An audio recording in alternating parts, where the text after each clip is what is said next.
I'm here to talk about Jim Dunlop and MXR pedals. If you haven't been over to the Jim Dunlop site in a while, I suggest you go right now because everything you could possibly need for the gigging guitar player is there. From picks to cables to pedals, their iconic line of MXR pedals, the Jim Dunlop Crybaby, the Tortex picks, need I go on? There's even a signature pick for most, if not all, of your favorite guitar players right there. Straps, strings, everything you could possibly want. I've personally used Jim Dunlop and MXR products for as long as I can remember. They've also been a partner here at the podcast since the beginning, and I'm honored that they have been with us, and I love the folks over there. I think you will too, so check out what they're doing at jimdunlop.com.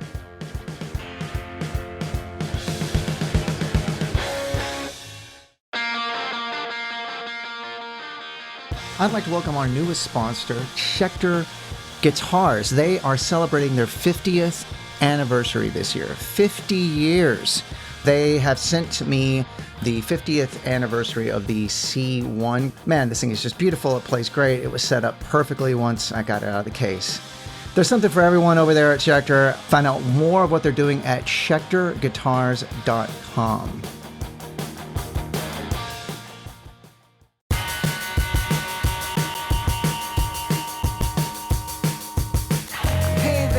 And welcome to the Anti-Heroes podcast with your host, Zach Blair. I am Zach Blair.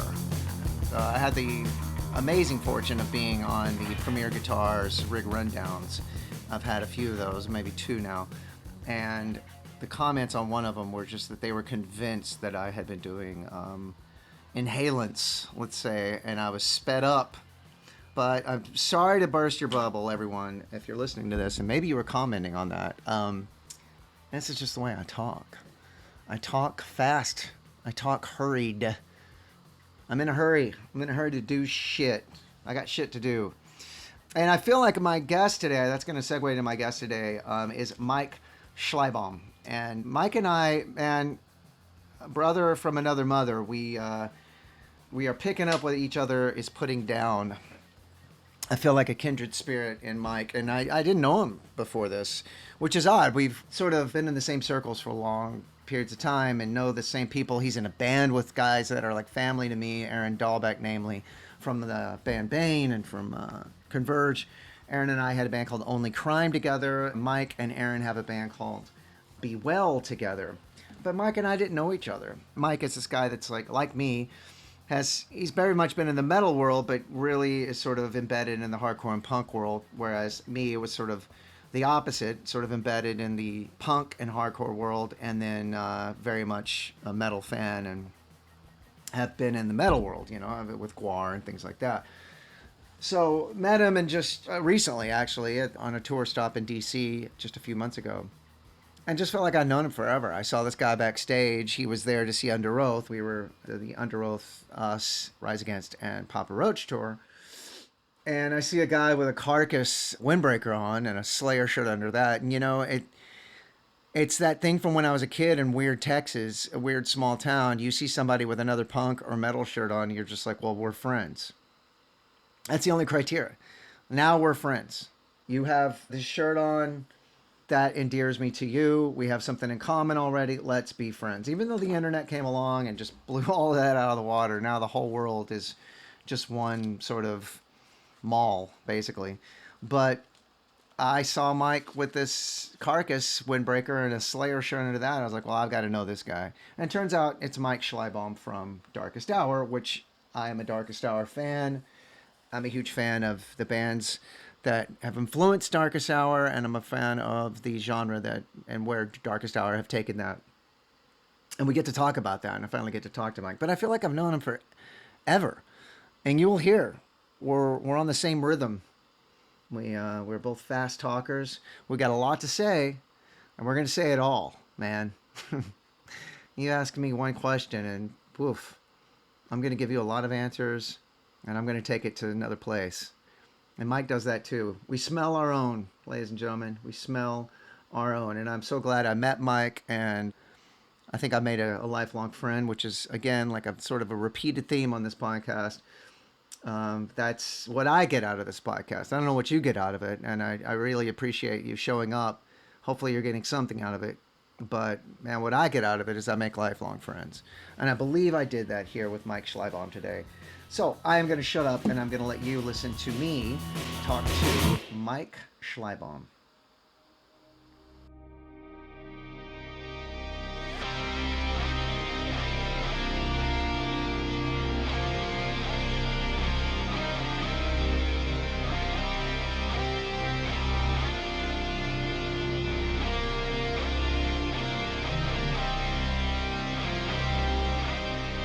Hot take. Here Hot we take. are, started off right Hot away. take. For those who are just tuning in, this my guest today is Mike Scheinbaum. Am I pronouncing that right? Schleibaum, but I mean, I might be saying it wrong too. It's your name. Germans seem to think that's acceptable, so I'm gonna go with Mike I Schleibaum. completely left the L out of it. I'm an idiot. Yeah, Schleibaum. Okay. I added an N.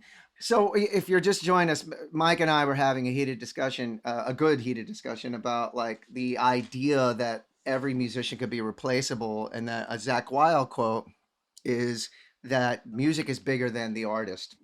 And It was, I think it was, music is bigger than who wrote it. then who Might have been wrote the it? exact words, Yeah. but I don't know. Like the internet, maybe it was AI, but I saw it and it made Yeah. me think it. He was defending the drummer. They're doing a Rush thing, Oh, right. drummer. He was defending that. And it was kind of like, oh, because, it was weird, like taken out of the context of the conversation where internet, to bring you up to speed, we were talking about whether Eddie Van Halen could be replaceable by like possibly his son for a reunion tour or something. Yes. And in the context of Rush, I'm like, yeah, like that guy died. Like they should definitely carry on if they I want to agree. play. But it's like, why is it so emotional for me to admit that it's okay for Pantera to do it or for even a tribute? I mean, I would absolutely go to a Van Halen tribute show because I want to see people play Van Halen loud. And Totally. if Dave Lee Roth's going to be there, are you kidding me? Well, Diamond Dave, I got to go. that was my point. And it's like if you had Dave and maybe you had Sammy, you had both. You had Wolfgang playing guitar because he can play just like his dad, and Michael Anthony playing bass, doing the backing vocals and the whole thing. It could be great. I think it strikes a nerve with guys like you and me because we do this for a living and we're having to accept the idea that we are replaceable as well. Do you know what I mean? Like, Yeah, as a rock star, you have to accept your level of unimportance in the world. exactly. Even though as an artist, you think like, well, what I'm doing is so special. But Exactly. I think that a really healthy balance of that is needed to try to maintain sanity if you want to like be a long term recording artist, Right. touring artist, musician. You gotta like kind of find a way to walk that balance. I You agree. know. But I mean, fuck, it's age old though. Think about it. You can buy Mozart's transcribed work in Guitar Center, or whatever for piano concertos or whatever it might be, like sheet music. His music definitely is bigger than the artist, just because he died, however long ago, his music has lived. And I think that notion is beautiful. It doesn't, I don't like it either that I could die tomorrow and there could still be a rise against, or you could, whatever, there could still be a darkest hour. It I does. mean it. I mean, to just one counterpoint, I think could be that like somebody once said to me, like when somebody comes to the show, the thing they remember most is how that you made them feel at the Right. show. Like you can play sick, but you can make them feel bad. Right. And you can play bad, but you can make them feel really good. And what they leave the feeling with, like, that's what matters. And maybe you can replace musicians and you can do all that, but can you really replace the way people feel at the end of a show and who you make feel that? Right. And so maybe this idea that like I had my Pantera moment and I had my Van Halen moment, but somebody else hasn't, and the music gets to roll on and keep doing that for people. You know Yeah. what I mean? Yeah. But I just, it's hard to quantify because I saw Dimebag Darrell play a lot of times. I mean, I saw Van Halen play a lot, but not nearly as much as I did get to see Pantera when I was younger and I was obsessed. And the thing was, it was so fucking good. Yeah. Yeah. Yeah. And it's really like, I haven't seen a guy play guitar like that. Like, man, Zach Wild rips like hell on guitar, and he's like that too. Paul Gilbert. There's a lot of shredders out there. Even Steve Vai, And even younger Tosin Abasi really makes me feel that way when I watch him play. I'm like, what the hell Right, is right, like guitar is over for me. Like, right. and I mean, so I don't know. The question is left, I guess, to be solved by AI and holograms probably in the That's a future. great point. You know, for me, it was like this weird thing with Pantera because I grew up in North Texas. I grew up like, I don't know, 45 minutes away from where the brothers are from. Born and raised, and they used to play our shitty little town. I'm from a town called Sherman, Texas, and there was a club there called the Electric Company, and they would play, and they would come in and like hang out at the mall and shit during the day. This was always as big Whoa, as I know. great. And this is when they were a glam band. This is before Phil was in the band. They had a guy named Terry Glaze who went on and started a band called Lord Tracy, which was yeah. Anyway, I remember we were thrash metal kids, so we were buying like I bought Rain and Blood the day it came out, and you know, Master of Puppets and all that stuff. And so when they made the transition, we always thought they were just glam rock. You know, that was poser bullshit. And then they got Phil and became like a kind of a speed metal band. And somebody was like, dude, I went and saw Pantera last night. They were playing Slayer covers. And we were like, what the fuck? You know, like it didn't compute to us at the time. So it was this transition. And then realizing like how good they were and how good it was once they really solidified their thing with Phil and then becoming a fan of it was like this kind of dichotomy, you know what I mean? It's beautiful to catch a band. Like, I caught them so much later, like Yeah, basically before Vulgar Display of Power came out. They were touring on Cowboys from Hell. They would start coming through a place called Michael's 8th Avenue in Maryland. They would play. And, you know, for me, it was like I was a child of all of the thrash and the stuff I was sure, finding in the tape, like just your big four stuff, you sure. know, Metallica, Exodus, Anthrax, guitar worldy type music and stuff you might see on MTV, like AC/DC. And then Pantera comes through, and we're like, oh my God. But I didn't quite connect with it, to be honest with you, because I loved the playing, but the show, the culture around it, like heavy metal in general, it really intimidated me, and I didn't fit in at Right. all. I felt like so out of place. And it wasn't until someone gave me an Earth Crisis record Oh wow. that I was like, oh my God, this is what I like. Like, I like Right. this metal thing, but I also like this thing. What's this? Like, and then I Right. got into Cold Vegan, Straight Edge, everything else. And the thing is, what these bands didn't have was, you know, the beautiful ability for Dime to like do what he kind of does. I mean, they had sort of all the other stuff that Pantera's got going on, although Pantera's got a lot of awesome, unique groove and stuff like that. But Sure. it was a quick baptism there because it was like, whoa, this is incredible. Like, this is the heavy metal I've been waiting for. Oh my God. And then all of a sudden, wait, but there's this whole other style of metal I didn't know about. Right. And then and then we found Swedish death metal. And we were like, oh my Which God, is a have you heard whole In Flames? What yeah. the fuck? Have And you then heard and then At the it was like, Gates? Yeah.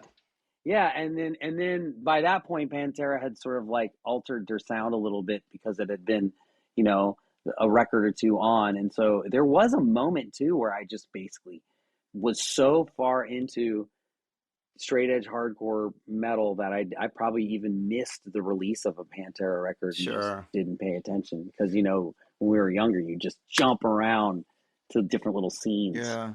I remember that emerging, that sort of like when hardcore started really turning up the gain, you know, and really chugging down and Anthrax guitar tones and like becoming sort of crossing over into real like thrash metal and death metal.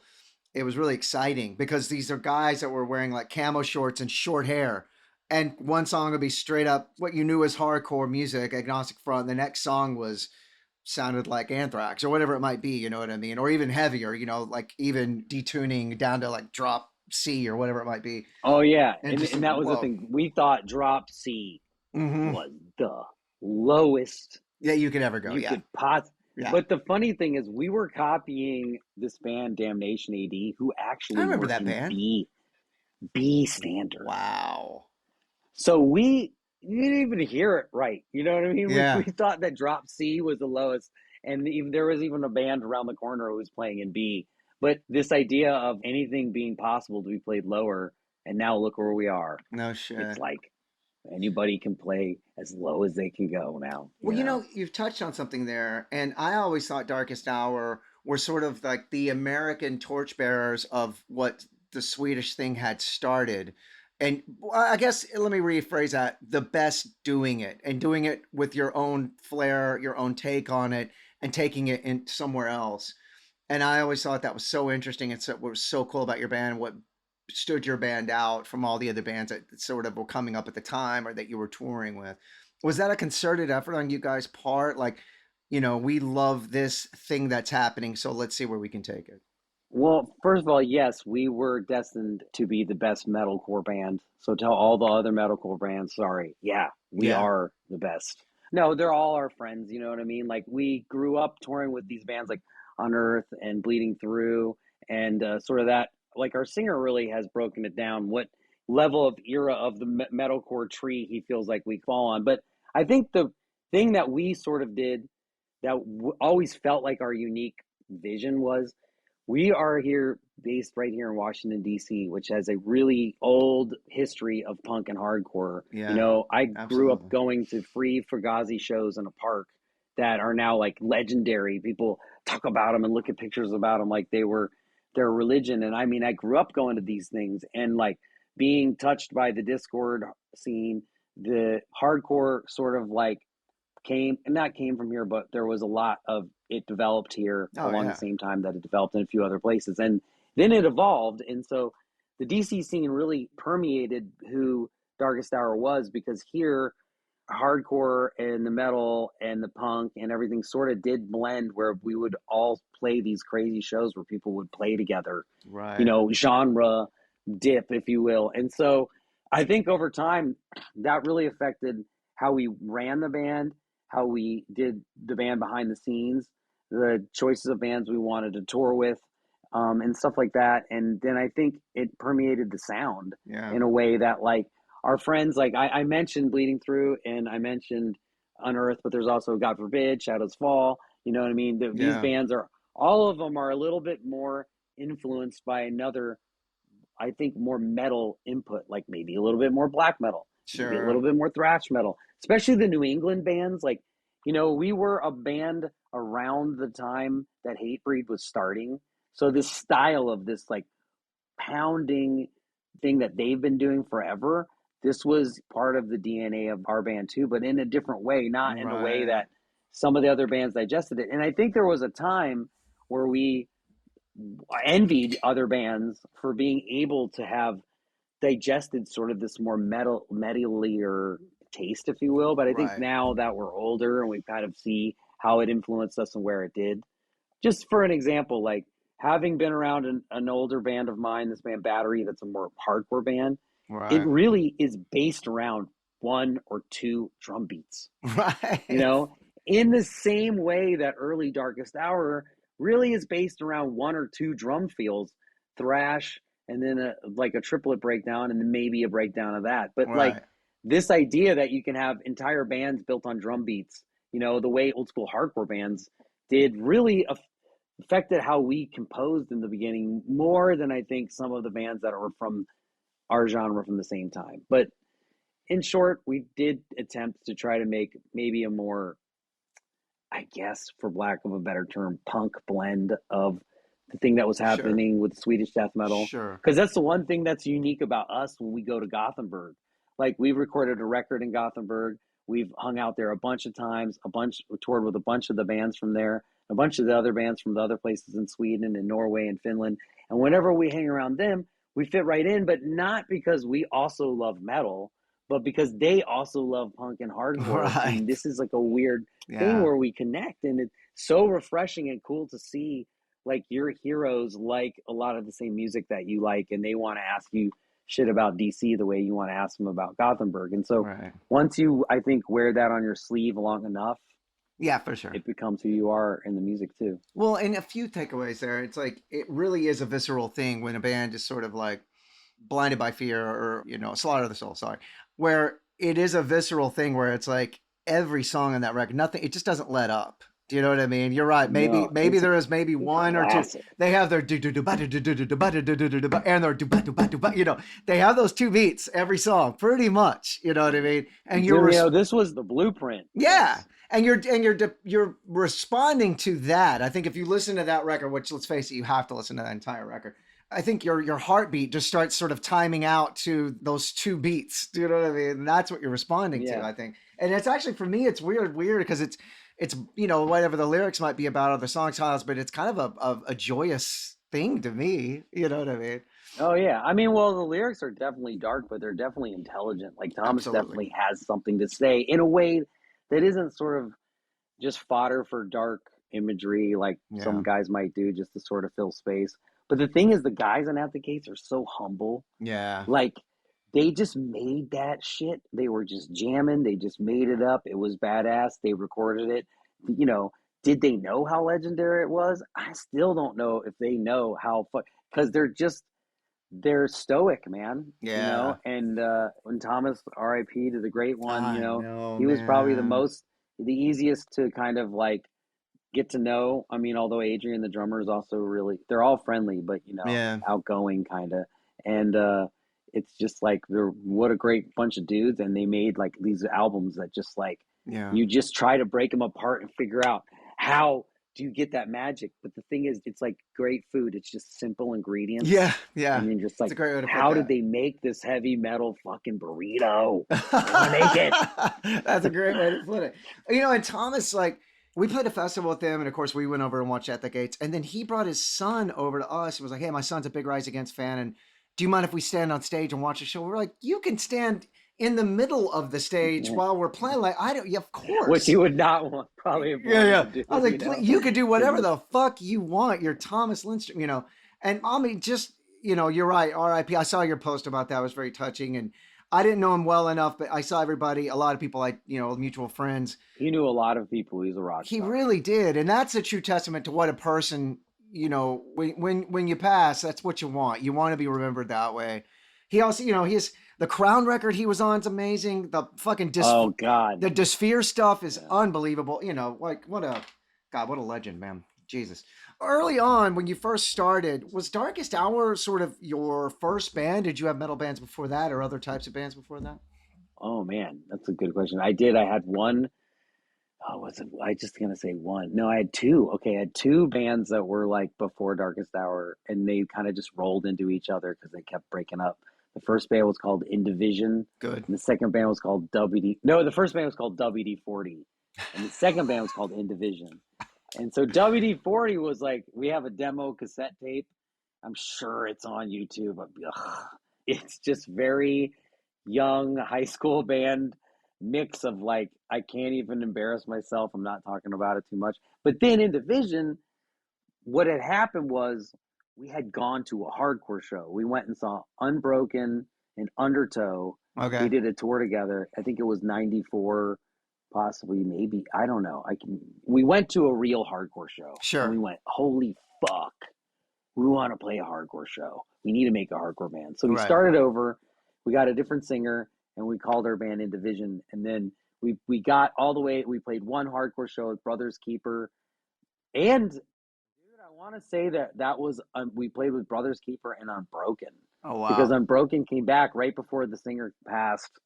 They came back and played one last time, and I think we played that show. But like, we played a hardcore show, and then we broke up immediately. And I was like, "What the fuck? Like, we got to set our goals bigger." Yeah, Like, yeah, now yeah. we finally played a show. So then I had some guys outside of a Life of Agony concert who became the drummer, our original drummer, this guy, Matt Maven. And he was into actual hardcore, like New York City style hardcore stuff that I hadn't really heard of, like Agnostic Front kind Right. of stuff. And, just kind of more in that direction, because I was, again, just really naive to a lot of that stuff. And then he was like, "Yeah, well, we can start a band." We started jamming. We realized we wanted to make it a lot more like metally sounding, and we needed a singer. And I had this friend who always danced hard at every show, and his name was John Henry, who is the singer of Dark Sour. And I remember I was like, "Man, you want to be the singer for this band?" And he was like, "Yeah." We were in my truck, and he was like, "Because you dance pretty hard." And Phil, who was singing, he's out. He quit. And John was like, "Yeah." And I was like, "You can sing, you can scream, right?" And he's like, "Yeah." He was like, "Okay." He's like, "Here, let me show you." And he had this pillow. And he put a pillow over his face, and he yelled as hard as That's he could. amazing.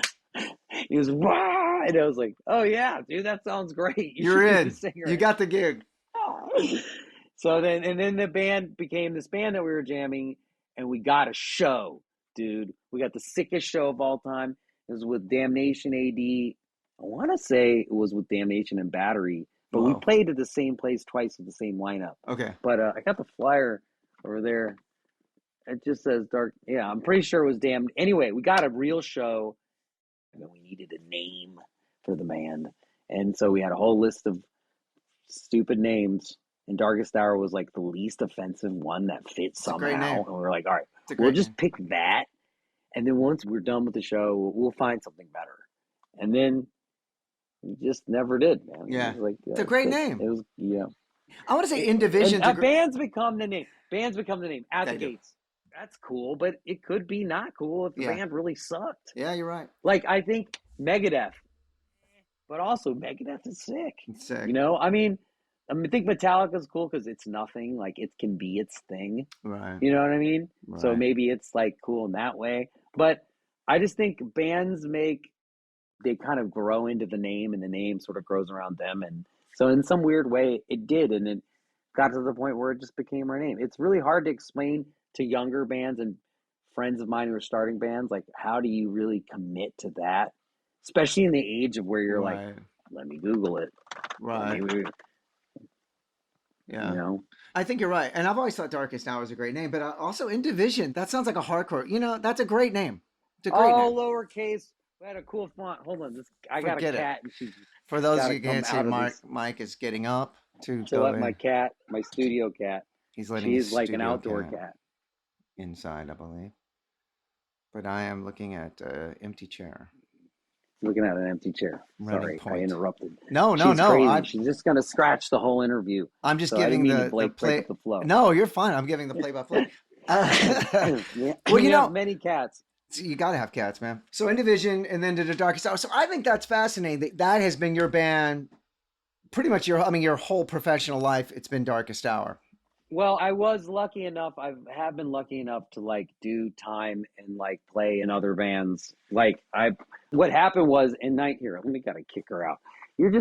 I got a cat that's just misbehaving down here. We're a band in '95, right? Right. And the hardcore scene in DC was really helping us out. We got tours. We were going up and down the East Coast, and then I got an offer from the band I mentioned called Battery. They had toured Europe in '91. And they were going back with this band Better Than 1,000. I remember that band. Who had the singer from Youth of Today. And it was a big deal, and they needed an extra guitar player. And they decided to pick the guy who danced the most at shows, who was me. Me. So they hit me up, and I got invited to go on tour with them to Europe. And that, even though I was in Darkest Hour at that moment, I got to do a tour with Battery, and it like blew my mind. We were in a tour bus. We played festivals, man. We played the Dynamo Festival with Pantera, with Death, with Cradle of Filth. I mean, hung out with Cathedral. It was wild. Yeah. You know what I mean? Played with Run DMC, met Refused, who was just coming up too, trying to do stuff. Like, we were in '98. It was so cool. And then that band broke up at the end of that summer. It was the Revelation Summer tour they did. And then I was like, well, I want to keep doing this music thing. So I went and I found a way to get Darkest Hour signed. And then I basically only did Darkest Hour really up until kind of recently when I don't know what the impetus was, but I guess Battery got back together for some reunion stuff, and I did that. And then me and the singer reconnected, and we decided to start a band called Be Well, and did that for a while. But now that I'm older, it's like I need space to be able to do some other creative things. Sure. Because all the other guys in Darkest Hour, they all do other shit too. Right. But my whole professional career has definitely been focused on heavy metal guitar playing in this band. Right. Which is great. I think it's great. 30 years. This is the 30th anniversary. It's funny, a few things. I just did a reunion show with my band from the 90s called Hagfish, which was way more like the Descendants thing. I saw that on the Wikipedia. Yeah. So that was my band. I quit high school for it. And it's weird talking to guys like from back then that we toured with or whatever that are still in their band. Because that was supposed to be my band. Our singer started suffering from a lot of mental things and we broke up. And then I went into Guar, and then that in a weird way ended up in Rise Against. which is really strange. Two very different bands. But I get a little jealous of guys that are still in their band, you know, that they started their band, they're still in their band. I think that's such a beautiful thing that we get afforded with this career, because it really is just like when you're a kid and your dad or your friend's dad he had been a lawyer, the guy's name on the building, and he was tenured, a professor or whatever. That's what the version of it is with us, you know, like, man, I've been in this band 30 years. You are the founder of that band, and you've been in that band the whole time. I think that's a wonderful thing. You know? Well, I mean, it's kind of weird because it's hard to accept the congratulations for it, because at the same time, you know that you're standing on a foundation of people that have done the impossible, which is Sure. looked at what you've tried to do, come in, carved out a slice of their identity in it somehow. Like, collaboration is such a really hard thing to teach or to try to push on people creatively. But like, well, yeah, I was there when we started and we grew this plant that everybody sort of watered at different times or whatever.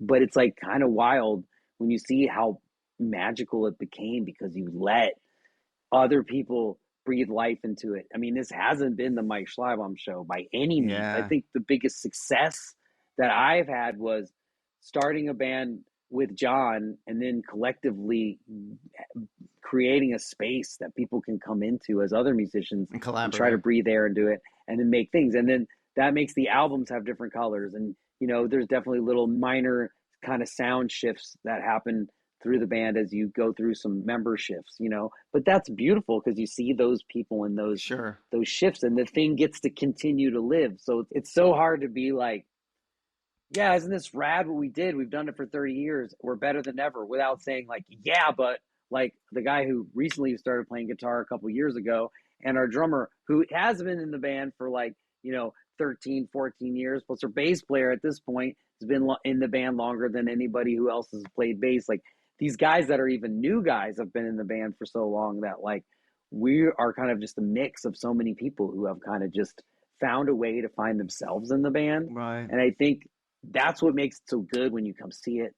Like, if you see the band live, you see like how talented our drummer Travis is, how Right. really insanely good Nico is, how insanely good Deal is. And the three of us, me, our bass player Aaron, and John, the singer, the three of us, we all went to high school together. So Right. even though he wasn't a founding member, he was definitely there when I discovered music for the first time, and he was my friend that knew about all the stuff that was actually cool. Like, Right. he'd be like, "Hey, let me tell you about Sonic Youth and Pogo and Nirvana, and Right. you should check out grunge before it destroyed the world." You Right. know, because I Right. love Right. glam rock. Like, Deal knew everything that was cool before everybody else, and he still has, dude, literally like the sickest record collection out of Yeah. anybody you're gonna Right. meet. It's fucking insane. So collectively, we did it. We made it to 30 years, but definitely not without like new blood, Right. you know, coming in there every once in a while. That's a beautiful, beautiful thing. And that's why I love doing this podcast, for different perspectives, because I could not agree with you more. Over the years, Rise Against has always been the same three guys: drummer, bassist, singer, but I'm the fourth guitar player, I think.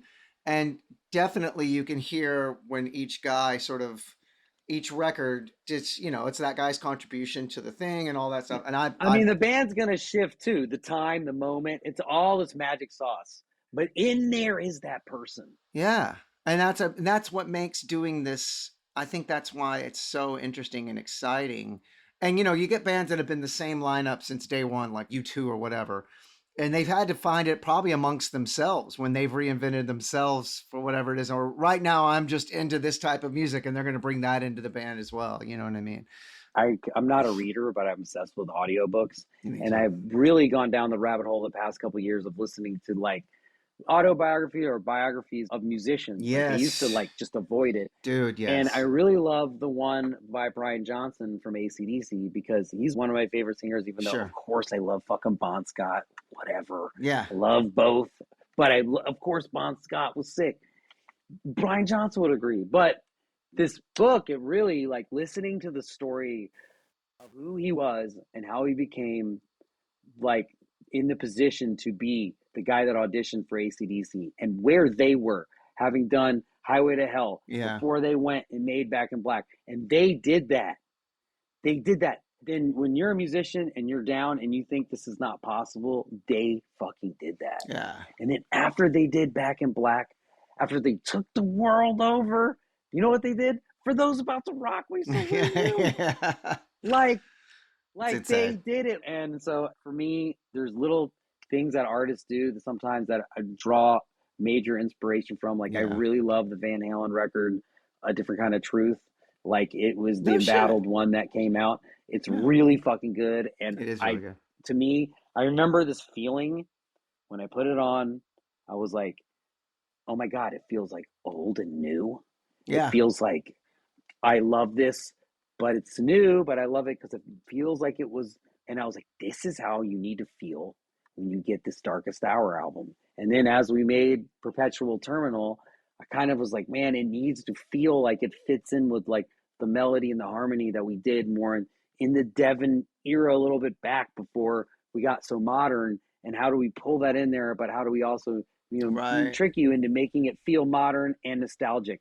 Hot Water Music has done this really well on their latest few records. Like all of a sudden you're like, whoa, what is this? But it's still the same sauce. Just so anyway, I love to get inspiration from that, and especially moving back to the Brian Johnson thing and Members is that like it really is an important part of growing as a musician is like accepting change, even when it's like that.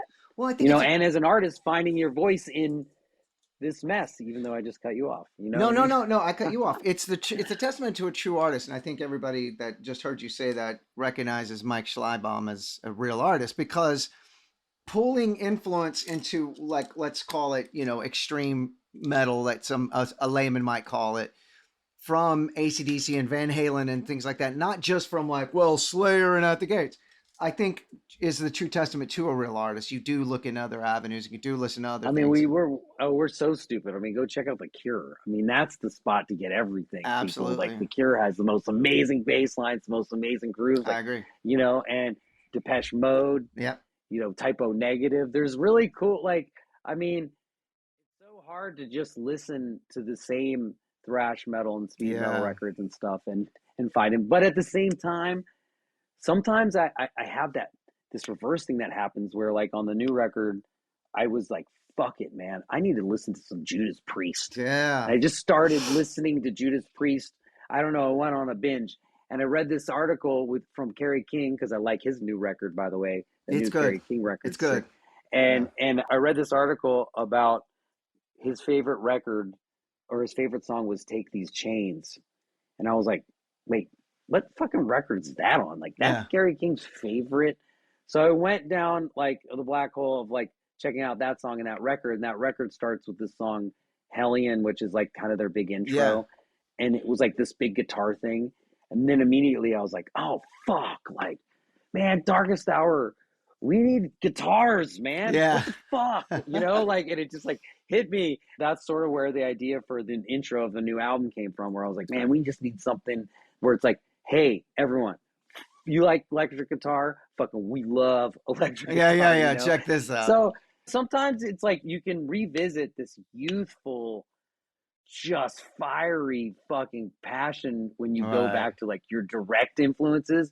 But it's really, I think, easier as an artist to go outside and go like cherry pick from other places and go like, oh, I love what The Cure's doing here. I love what Daft Punk's doing here. I'm doing to try this. You know what I mean?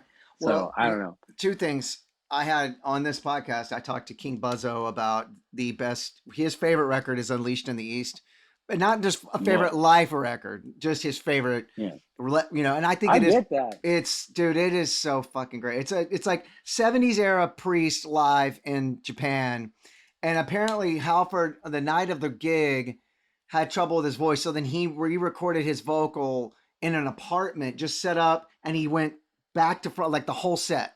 He didn't break. Yeah. So he did the whole set live, and then that's what you hear. Anyway, also back then you said something about your band Be Well. This is a while back, and to the listeners, we have that guy in common. That's Aaron Dahlbeck from Bane and Converge. Yes, and love Aaron Dahlbeck. I need to have Aaron Dahlbeck on here. So if Aaron's listening to this, he probably will be. So what gear? Like, let's get into this a little bit. What gear were you using early on when Darkest Hour started? Then we'll get into what you're using now. But what were you using back then? Oh, it's undeniable. The Marshall JCM 800 was Yes, the sir. amp, dude. Yes, Still sir. is the amp, I by the see way. two of them back there. Actually, I see two Not the amp JMPs. that I use.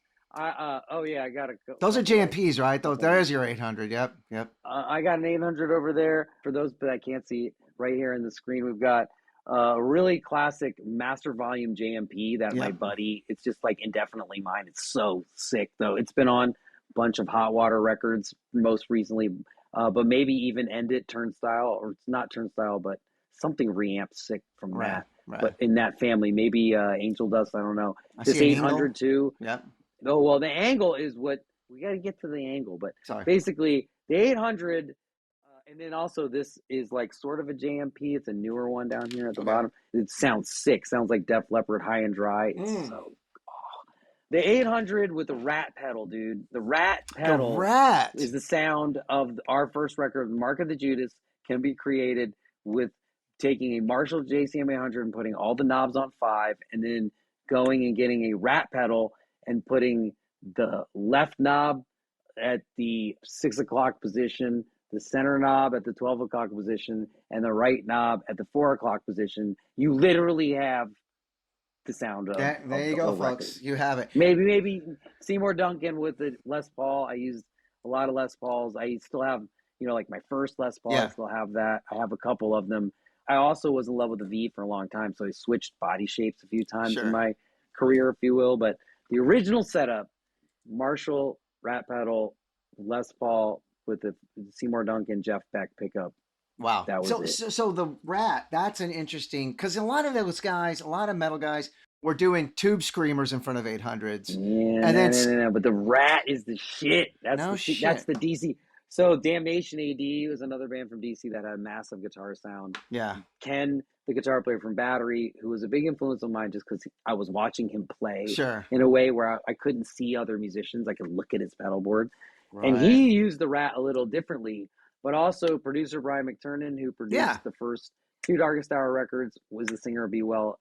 He also he was in love with the Rat too, and Okay. he also had a really cool guitar sound. So I was using the Rat because I liked the way Ken used it, but when we went to go record on Mark the Judas, Brian was like, nah, you know what, this is too much over here and this is too much, but if you blend it with the distortion of the Marshall, now you got this. Right. And then it was soon after, it was like, but if you add a noise gate, now it's tight. Now you're good. Right? Yeah. And then if I'm getting to the evolution, we made a few records later with Devin Townsend. We made 2 records with Devin Townsend Wow. in Vancouver, and he introduced us to the effects loop. Yeah. And we had never fucked with that. Even when we recorded in Sweden before that with the Swedish dudes, they weren't really that concerned with lead guitar. It was more about the drumming and the feel. The Swedes were more into the playing. They didn't really care about the shredding. Right. Devin was just master shredder, and he introduced us to, like, have you checked out delay through the effects loop? So then the 800 became problematic because at the time there wasn't one that easily accessible that had an effects loop, and no one would mod it for me because it was a super hard mod that nobody wanted to do, expensive. So I sort of moved on to the 5150 that had just come out, and dude, I can't even go through the history, but yada yada yada. To currently, Darkest Hour uses angles because they are screaming clean, like they're German, and so they have this German feel of just like, fuck yeah, like like the Scorpions just showed up, like it is just in your face, dude. There's so many knobs on the angle Powerball too we use that it'll confuse you kids out there, but man, once you start wanting to do a couple scenes with a live head, we love Angle. They've been so good to us, and we sort of ended up there through the trials and tribulations of guitar sponsorships. And we also do lean on the black magic of the quad cortex to blend. We love to go DI into the PA with some stuff and keep the amp on stage because our drummer is super loud. Like, so we need some stage volume.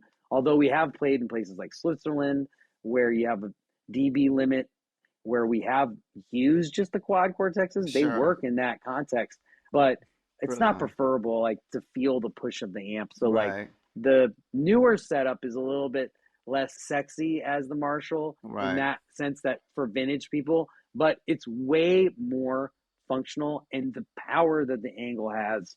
I mean, you can make your angle dialed back and kind of rocking, but man, Yeah. dude, when you get somebody who plays really fucking good, which is also, by the way, another way, a pro tip, like play better. Play better. People think that they're rigged.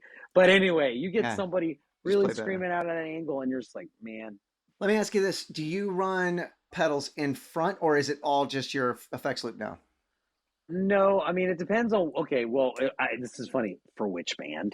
Right. But like, Right. if we're just, because with Be Well, also that approach and with battery is way different. It's way more, I don't want to say old school, but it's way more streamlined, Sure.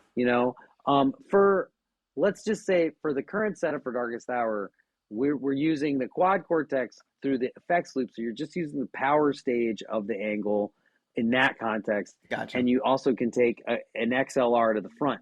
But the power stages of these amps really color what's happening and really can change the shit. So to be honest with you, like you would definitely, your quad cortex is going to sound way different if you're using a Marshall to be the power amp, and or if you're using a Mesa, Sure. And we did an Australian tour where every day we got handed a different set of two heads. They matched, but one night it was a Mesa, one night it was a EVH, one night it was a Right. PV. And so we started hearing all the different flavors of the power amps. And the craziest thing is the amp that blew us away. It's so embarrassing, but we got to one show, I think it was Adelaide, and we just showed up and there were just two Marshall JCM 900s. Oh yeah, And yeah. I was like ready to just flip a table over. I was like so pissed. But then we plugged them in. Fucking sick, man. Yeah. Something about that power stage was clear and whatever. So like, Yeah. I just don't like it as much as the angle. But I think my big point of that spiel is that even though you have a quad cortex and you running into a power amp, everything that happens at that moment colors whatever you're hearing. Absolutely. So Absolutely. for that reason, I also like what we're doing, I guess. I'm a fan of the 900, man. They get a lot of flack, but I love them. I really do. Oh yeah, I do like when them. you learn how to set them. Yeah, you gotta learn how to set up. But I do like them quite a bit. I interviewed Blake from Power Trip, and I would have thought them being younger, they would have been really adept with like the newer gear and profilers and things like that. But man, they do it completely. He runs a tube screamer in front of an 800. No, Yeah, that's a tube screamer. I'm like, man, that's how Creator did it. He's like, I know, that's how Obituary did. But Obituary were also fucking rat pedal. You're right, they were rat pedal. the problem that we run into, because I would agree with anyone that says that a real amp does sound better. Like Sure, I can sure. make my amp sound better, no fucking doubt. But if I want to do multiple scene changes, which is I need to do multiple pedal switching, Right. like if I want my lead tone to have delay, verb, a little compression, a little boost, and I want all that switch at, and then I want to go to a clean channel that's got all this shit going on. Now we're starting to get like, how the fuck do you do that with an amp? And then also, there is a level of clarity and power that comes from eliminating that error that happens between the mic and the cab at a live show. Yeah. You're getting a lot of cymbal bleed. You could be getting a lot of like noise from outside coming in to that mic. We used to have a sound guy who would put the amps in the fucking dressing room of the support bands, and then then run a cable out to the stage so he could get isolated guitar sounds. Like, I mean, the struggle is real. But if you just go DI from that quad cortex, man, the best way I can describe it to people is that when I'm playing guitar down here in the dojo through my fucking Marshall 800, man, it sounds good. Or my angle, it's like I'm pushing. I can feel I'm pushing the speaker. Like I'm picking. It's not like I'm just playing the guitar. It's an instrument, but I'm also playing the amp. It's an instrument, right? You can feel it. Well, with the quad cortex, there are some times at a show where I feel that way about the PA. Yeah, like I can feel like with my picking and shit, and if it's dialed in, I can start to feel that hit from the speakers of the PA, and it's like a little bit more magical because now you have the force of the whole room. Sure. And you feel like people are really hearing what you're playing, almost like you've given them all like an in-ear or something. I have seen Power Trip; they sound phenomenal. So I do think there's a way to make it sound incredible with mics on your amp traditionally. But my issue is also with the scene changes. Like, we can't change all these pedals and shit without tap dancing and then having to play like arpeggios and all this shit while you're doing it in a spotlight. Yeah. I mean, look, if the argument was made that it doesn't sound good, okay, I can understand that. But profilers sound fucking amazing. They really do. Counterpoint. I remember when Meshuggah was the one who was kind of really leading the charge, they had the red Line 6 pods. Yeah. And they were playing the rave in Milwaukee, and I was there with the dudes from God Forbid, and they were like, "You've got to go with us to see this band, Meshuggah. They use these pods. It sounds incredible. You don't even need your amp anymore. It's over. Right. It sounds better than an amp." We went and saw them, and it sounded incredible. Yeah. We all bought those red pods at Guitar Center, you know? But looking back, like, they don't sound that good. Like, Right. And I've been through the red pod, the Fractal Axe Effects, the Fractal Axe Effects Ultra, the Fractal Axe Effects 2, the Kemper amp modular, and now I have the Quad Cortex. And I feel like I like the Quad Cortex specs, but they just keep getting better and better. They just keep getting better. Because, dude, dude, they just don't sound better than the amp. I was Kemper, then I went to Quad, now I'm back to Kemper, and now I'm going to go to Fractal. Okay, well, Fractal is really cool. Yeah. It's just the thing is, is there a newer Fractal that'll allow you to go DI and run to an amp without an amp sim? I believe the Fractal 3 you could do that, although some like you can split it. Some nerd that listens to this will probably come at me, but I don't have it yet, and I'm going to get it. I just know that that's the question for the internet. So it's a question for the internet. The question is, there you go. Because I'm under the impression, like, I wasn't really able to do it with my Kemper. Like, if I want to run a DI out to the front of the house, so that's going to have a cab emulator on it. Sure. But then I want to send a signal to my amp that's not going to have a cab emulator. Can I do that with the unit? And two, how easy is it to do it? Because I would submit to the internet that the easiest and best sounding way to do this, with littlest hum from the PA, by the way, which is a little bit of black magic we're not getting into, because once you start splitting that signal to the PA and to your amp, you run into a lot of power shit you got to work around. You're right. You need to carry DI boxes and all this shit. So this is the easiest way to do it without hating your life every day. And I think that's why we're there. But two guitarists in our band will agree that we can set up and dial in that angle with a couple delay pedals and shit in the effects loop and get you the sauciest sounding, inspirational tone. And it's not quite there yet. The things I write playing out of an amp, the things I write playing out of the Quad Cortex, they feel different. So it's got to be something there. Okay, so anyone in the comments, let's answer Mike's question there, because I don't know, but I'm about to start going into the Fractal world, just because I love the Kemper, I do, but there's little things that with the effects that I'd like to be a little bit better. And then with Quad Cortex, I didn't want to use it as a floor unit in front of me, and we're not time coded. So when you're time coded, you can put it in the rack behind you. I didn't want to use it as a floor unit because the fucking switches are so close together. I was like, Man. Yeah, it's pretty tough. Like, it's tough. Our other guitar player, Darkest Hour, was having an issue. He was using just a simple Behringer FC101 silver MIDI floorboard to run to it. And the guys in Fit for an Autopsy had these really fancy guys, but everybody's kind of on the quest to make them more compact. Yeah. But I prefer a big old, like, I need to hit that thing, because I'm running around. You run around, you do a lot of running around too, so you're going to need to just hit it with the changes. I noticed there are people that are making covers for their Quad Cortexes where they kind of are encased in sort of a plastic. I saw Gary Holt had this, and they cover the screen. Dude from Anthrax had one. Sure. But I've watched Stu from Comeback Kid, man. Misery Signals. Dude, Comeback Kid is a high, intense concert. People are on the stage, people are running around, people throwing beer and shit. This dude uses it on the floor. It's in front of him. Never had any problem. No shit. But the issue with using it on the floor is it can occasionally become unplugged. That's the thing. If the Quad Cortex becomes unplugged, dude, you are standing there pretending to play guitar for like a full minute while it reboots and shit. While it reboots. Yeah. So that could be like the number one argument for not wanting to put it on the floor. That's my fucking But it's still point. like, I play with fire because I'm lazy. Yep. And I will say, on the Fractal defense, Devin Townsend had a Fractal, like the shit he had, it sounded like God. I heard it at NAMM, I think. Yeah. And I looked at the settings, like, and it was just like the language of the way that you set up the blocks Yeah. in there is really just something you have to get to know. And Yeah. also, I really love the 4-cable method with my Fractal, which I don't really do with the other units. I think the Fractal did that best, where like you're actually using the amp as a block inside of the Fractal. It's Oh, fucking awesome. wow. Now, this can get tricky at the show because you got to make sure your volume, you got to make sure your amp's set right. Right. Because your amp is a block in the chain. So if the volume's fucked up, it's going to fuck up your gates. It's going to fuck up your EQ.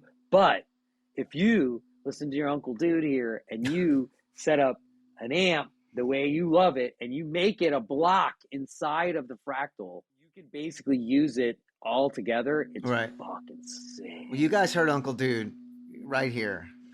He's coming at you.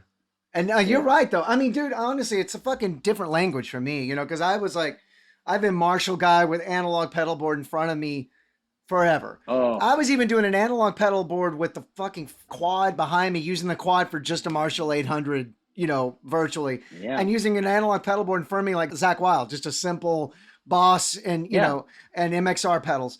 So I'm kind of a Luddite and new to this shit too, you know.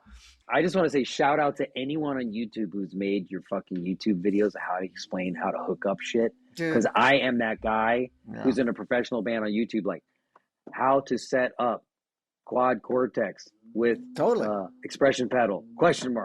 Oh, thank God somebody made a video. Yeah, dude, totally. I mean? I do the same fucking shit all the time. I don't want to keep you too much longer, but I do want to talk about your signature model with ESP. So how long have you been with ESP now? Ooh, yeah, there it is. You can't see it on. You can't see it on the internet. It's a good-looking guitar right here. I love the fact that it has block inlays. Okay, first of all right. I have 2 signature production model ESP LTDs that people can buy. Congratulations. At music stores. I'm saying, come on. First of all, I will take a thank you because there are a lot of people who play guitar and try to do that with life. And I'm very honored and proud that ESP somehow saw what we were doing and had faith in us. And all, you know, I don't know. I'm still in shock that I get to talk about this thing and it's mine. It's so fucking awesome. But anyway, I have 2. I have a white one and a black one.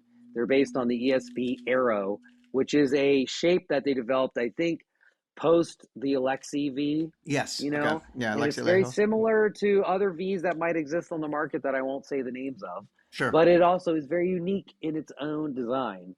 And it is a, I guess, offset V shape, maybe is the term that is used. And I love it. It sits right on my leg. And I fell in love with these. But as soon as I got them, I started pulling out of the pickups. So I just wanted one pickup, one knob to rule them all. This thing, it's like when I was a bike messenger when I was starting the band or whatever, we would take everything off our bikes down to just like the gear, one gear, like simple fixed gear. It's kind of that philosophy, like what can break? I mean, Floyd Rose is my religion. So the Floyd is the bridge. That's a pull quote. I have to have. Fuck yeah. I'm saying like, I live by the F spacing of the strings. I love the expression of a whammy bar. It's my shit. So this thing needed to have a tremolo. It needed to have a Floyd. I don't like any other tremolo that exists either. So whatever. This is my bridge. So that was easy. I love the V shape. I love the bridge. Hey man, just throw in one pickup. But there's a little bit more going on in this guitar than you might think on the neck. The scale is just slightly different. It's just like a little bit tighter. Yeah, 24 frets. There's 24 frets, but it's a little bit closer to, I guess I can say, Gibson scale. Yeah. It's a little bit closer to that scale than it is to like maybe the longer Fender scale people might be used to. Sure. Just a little bit tighter if you're doing these things, these long stretches and stuff like that. But also just makes the geometry of the guitar feel tighter. Also, I like the big block inlays. I think it makes the guitar look classier. It does. And it's not that I don't like what ESP does, but just I wanted it to feel. I mean, this one especially has kind of a Black Beauty vibe because of the gold and the black. And this was actually ESP's suggestion because my original, the other version you get is white, which is, you know, my favorite guitars have always been this offset Olympic white, you know, kind of creamed out white. So either way, I have 2 of these ESP custom shops made in Japan, which are basically the prototype for the guitars before they make them and become productions. So the 2 that I have that are ESPs, that are not LTDs, Right. let me tell you, they are also incredible. Now, I'm not saying that such good you stuff. wouldn't be completely happy with an ESP LTD, but Yeah. this little buddy right here that I'm holding that you can't see on the internet is an ESP. Right. And dude, It looks great. is the same wood. It's same wood. It's a little different. It has like the lumineer or whatever inlays. I don't know, I don't know how you say it. They glow in the dark. They're awesome. I love them. If you have a light show, you need them. You need them. But the LTD doesn't have that. I have like some tape back there. You know what I mean? Yeah. But anyway, the What simple pickup is specs that? are, it's an EMG. This is the James Hetfield. Ooh. Okay, because first of all, yo, find me in the comments if you don't think that James Hetfield ain't got the sickest rhythm guitar tone of all the metal. He does. I mean, actually, maybe Gary Holt does. We can argue about it. But dudes arguing with each other for days about guitar tone with people who are professionals telling you that they always come back to this Hetfield EMG because the shape of the tone is different than the other EMGs. Wow. The way it makes it feel just clears up all the picking. It doesn't have like some of the twangy and the squeakiness of some of the Duncan pickups that I've tried. Although, again, shout out to the Jeff Beck Duncan, which is my go-to. Me too. If I need a guitar to sound like a guitar. And you know why? You know? Because I read in the 80s that that's what Scott Ian used. He used a Seymour Duncan JB. So I used a Seymour Duncan JB up until a few years ago, where Derek Duncan now makes me like basically it's a Duncan distortion. But yeah, JB is the best pickup. And shout out to the Duncans. They have always the best. I love Derek and love to party with him in NAMM too. But all that said, and I don't even have an EMG deal really. Right. It's in there, dude. Yeah. This is the sound. Like when we were coming up and we were watching In Flames and we were watching At the Gates and we were watching some of these bands and we were like, what the fuck are they doing? Man, the EMGs. And I didn't believe it because I'd moved away from the EMGs. But dude, it really just something about it kind of like compressed the sound, cleaned it up. All the early Zakk Wylde shit I love. No Rest for Wicked. No More Tears, like all those albums, like that pickup is part of the sound. So anyway, other than that, it's all about the wood. It's all mahogany because, again, that's like kind of my favorite. I wanted it to be heavy and just be a riffer, How long have you been with ESP now? Man, a really long time. I'm embarrassed to say I don't know, but it could be like, at least a decade. I mean, the band has been working with ESP. I had a Jackson and a Washburn deal for a while too. So I was with a couple other companies, but we've always had somebody had a bass, somebody had a guitar. That is happening for at least almost 20 years. Because I'll say this about ESP. They have always been about supporting younger metal artists. 100%. They really have. In the 2004 Ozfest, which might have been 2004 might have been the beginning. I just remember seeing boxes of ESPs. They hooked up all the bands on the tour, sponsored up people. Now, Ibanez came in there and got some people too, but ESP really put in the blood, and they have been there. It's a metal brand. They love metal. They love guitar playing. I've made a pilgrimage to Japan to meet some of the people from ESP there, and they are also some of the nicest, warmest people who also just love heavy metal too. Right. So it's like, man, this just feels like, it really does feel like home. You know what I mean? What a cool guitar. Well, and it's you're right with like them going out and establishing relationships with artists when they were younger that have just stuck with them ever since. Yeah, I mean, I tried to get a Gibson deal, and the story of that is hilarious.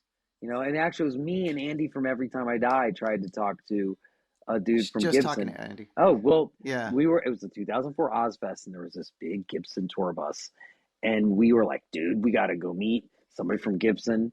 I don't know if Andy will remember this, but I was straight edge, so I know that this happened. And we went up to the bus and knocked on there to meet somebody from Gibson, and this guy came out, no shit, with a cigar. And we were both straight edge, so we were just like, oh, my God.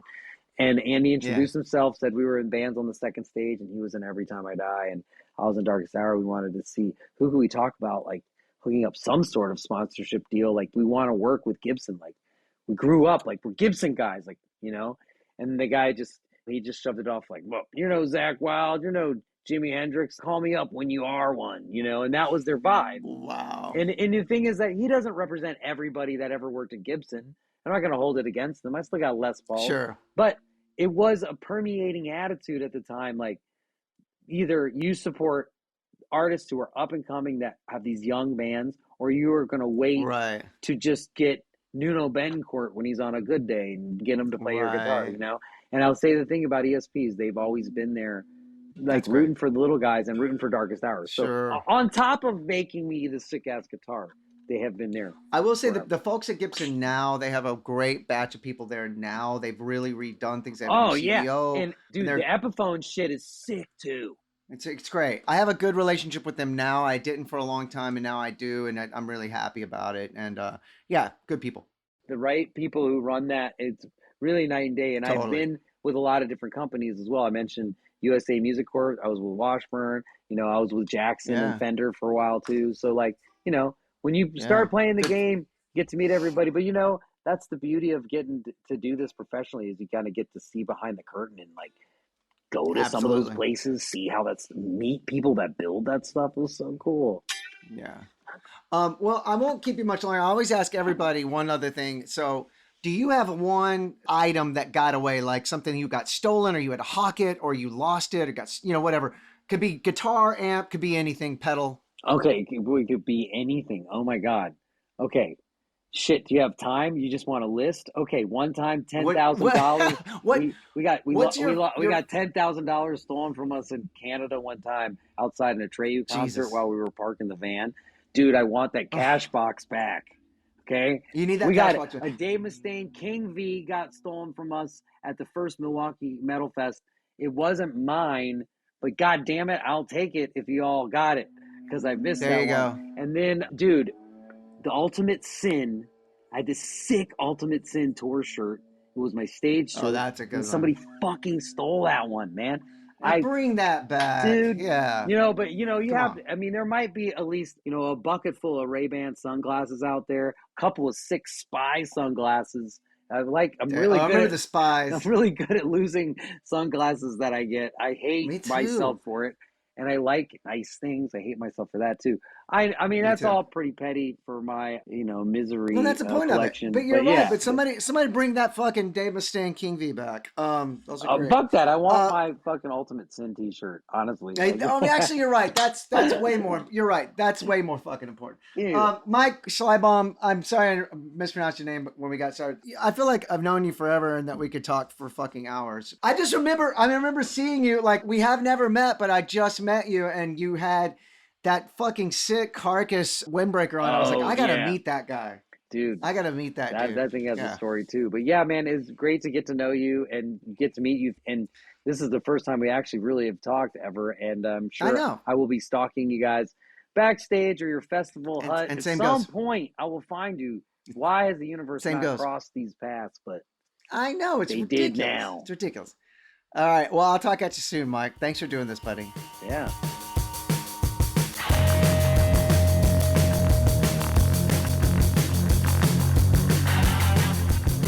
I did mispronounce his name. I said Schleibaum when we first started it, which I feel like an idiot. And that was for no good reason.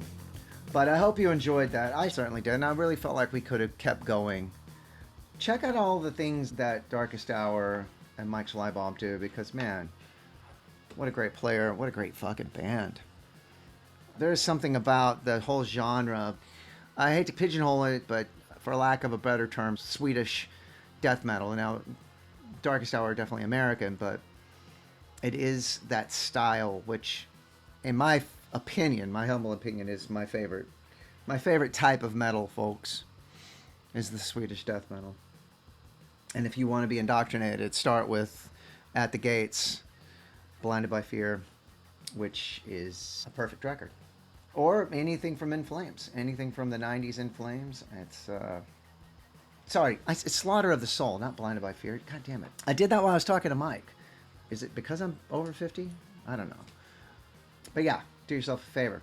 Check out anything by the Swedish death metal bands. Dark Tranquillity, Entombed, but also definitely Darkest Hour. And I'm going to leave you with some Darkest Hour. They had a record come out in 2024. So last year, and it was called Perpetual Terminal. And me and Mike just talked about it a bit, as you heard. And he talked about listening to Judas Priest and writing some real sort of guitar harmonies based on, his influence by Judas Priest. And I'm going to play that song. It's the first song on the record, Perpetual Terminal. And you can see what Mike is talking about. It's a real good representation of Mike's playing. What a player, what a person. Again, I feel like I made a lifelong friend. I'll be seeing him out there, just like all the rest of them, for the rest of my life, because this is what I do. And what I will always do. It's what I love to do. And I love to do this podcast. So thank you for listening. I'm going to shout out the wonderful folks at Jim Dunlop and MXR Pedals here at the end. Find out what they're doing at jimdunlop.com. I'm going to thank the folks at DistroKid for giving you, the artist, the musician, the self-releaser, the power to put your stuff on the streaming sites. Cut out the middleman. I'm also going to say that we need to protect and defend folks that are immigrating to better ways of life for themselves. We're going to have to protect and defend LGBTQ folks. We're going to protect and defend trans kids and trans folks. And we're going to free Palestine. Thanks for listening, and I will talk at you very, very soon.